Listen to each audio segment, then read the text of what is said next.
obviously, like that's a big part of playing defense. What was the process? Was it hard to get him to be Um, what what was hard is the knowledge, the growth of the knowledge to understand, because there's left in the middle, there's push on the side, there's a step up there we will blitz.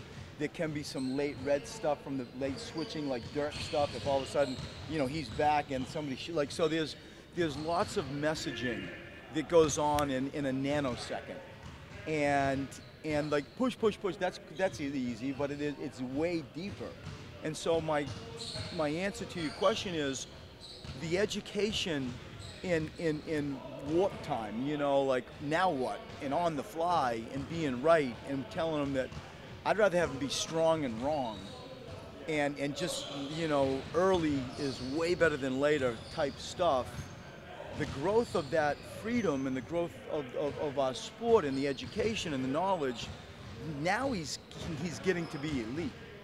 And he sees the gym. He's our eyes, he's our ears, he sees everything. And so he's the commander-in-chief with our defense because of the vision line that he has from the floor spot. But it was born out of education. And now it's because it's not like he's quiet. He's personable, he's charismatic, he's cocky, he loves playing defense. And we call him Batman. We've named him. That's that floor spot. And he's all that. And he's doing everything he can to be Defensive Player of the Year. That's my goal for him. And I hope we put him in a position where he can and we can, as a team, get back to who we are, which is a defensive-minded city and program. Did you see any progress in stretches of last night's game? In the first half, it seemed like guys were together at times defensively. Have you seen? Oh, I see growth, and anytime I get nervous about most things is when in my head and heart I don't see the path to be clear. Like there's something funny. It doesn't feel entirely right. I'm not really sure I feel it or see it. And you can say that about like, what are we doing offensively? The rotation that I'm playing. Like I go through that sort of litmus test with me and judgment day with me all the time.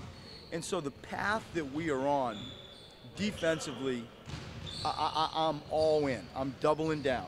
Like I see what I see, and I've seen it. Luckily, late in playoffs in my coaching career, and so it's all about how do we, hopefully play in May and June. Like that's how do you guard now to do that? And I've laid my hand down of we all see what our sport is nowadays, and we're trying to get ahead of the story and coach proactively and coach bold on things that we know will matter when it matters most, May and June. That's our ambition. That's what we're driving for. Does it surprise you at all how quickly that Landry seemed to pick up on whether it's just being out there? It just looks. Well, it does. So like last night, I must be like a older coach nowadays because you really feel rookies. Like I really feel rookies, and I have felt rookies in painful ways, over my lifespan here.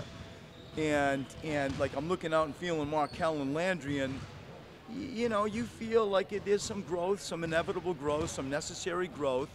But Landry, plays a little bit older. He is older, but he plays by NBA standards older than 9 games. So now we're going into 10 games, and he's got a lot of like basketball wisdom for a young age. And I think that we should remember he's been a point guard for a lot of his life. And we don't see him like that because I get him off the ball, but he thinks and acts and, does some really mature things on the court. And so it's not as painful as most rookie experiences, albeit early, are for coaches. Does his defense have a lot to do with that? I mean, he seems like he's willing to fight over screens. I mean, I went at him hard in halftime in Toronto, and I go back and it was unfair. Like CJ shot and Danny Green shot, like not entirely fair. Lowry rose up to shoot it and he hit Ibaka and then back cut. And it wasn't, I get really upset when our guys, you know, just go for any wild up fake and they just leave their feet. You're a prisoner to refs and you're gonna lose every time. And we did it twice last night. He's pretty good about staying ground bound, about making sure that, you know, we're not first off the floor, we're not getting tricked. Lou Williams, we're not getting tricked, we're not getting tricked. And I think that his defense has been far better than I thought. He's got active feet, he's got smart ideas of our concepts. He's to everybody's point, like he's older than sometimes you feel in relation to his NBA game experience. You obviously trusted him enough to give him a spot in the rotation part of the time. So what about it when you're out there? I trust Landry to go win. Well, you always want shooters, and so otherwise I trust TJ more, right? That's a fact. But you know, like you're trying to do, who's your next Bellinelli? You know, there's JJ, there's like, how's that all working? How do you get shooters on the court? And that's the challenge that I face with trying to like piece this puzzle together. And you know, Landry has gained popularity with me because of the things first we just said. He guards and he's smart. Now he's making shots, and that all weighs into something where you better pay attention. And now it's going to come back where there's a chance, you know, Wilson, I guess we'll list him as questionable, but you know, now that's coming back into the mix, and what's that do? Because minutes are taken now from the wing spot.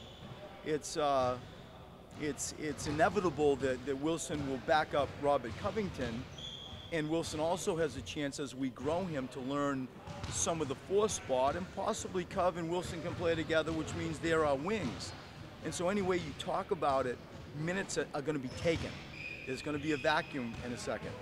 And how does that affect Landry, you know, will be interesting on how I decide to do it. But to date, he has not disappointed.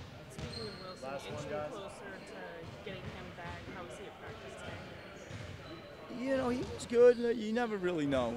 You never really know. You saw what we did. It's not like you're really flying up and down and banging. It's not smart with the volume of games. We've gone sort of above and beyond the Call of Duty with stuff he does behind the scenes with his cardio and scripting and playing and hitting and the physical side of it. But you know, it's hard to really judge right now. I listen to him. He feels good. He's put in the work, and I hope that we can see him tomorrow. Is there any consideration taken into possibly resting Dario? You know what? I think it's overrated. I really do. I think it's overrated because if you just look at like our scheduling, because I live it, I feel it probably more than I should, than you all. Like we've had time off. It has been time off. And I'm more inclined to do what I did last night. I decided to go with Mike Muscala. And, you know, it wasn't for foul reasons. It was because I thought Dario was down and Mike was going to give us a better chance to win. And so, like, that's just like the nature of any game, the judgment of any coach. I feel like if he came to me and said, you know what, I need some time, and we've talked about it, I would listen. But I think that historically with Dario, you know, getting through some stuff isn't terrible. It's his nature too. I don't feel like I'm force feeding anything. I do not feel like I'm hurting him. In fact, I feel like I'm helping him. But what I really feel like is we have alternatives in the event that decision is wrong. Thanks, Brett. Thanks, everybody.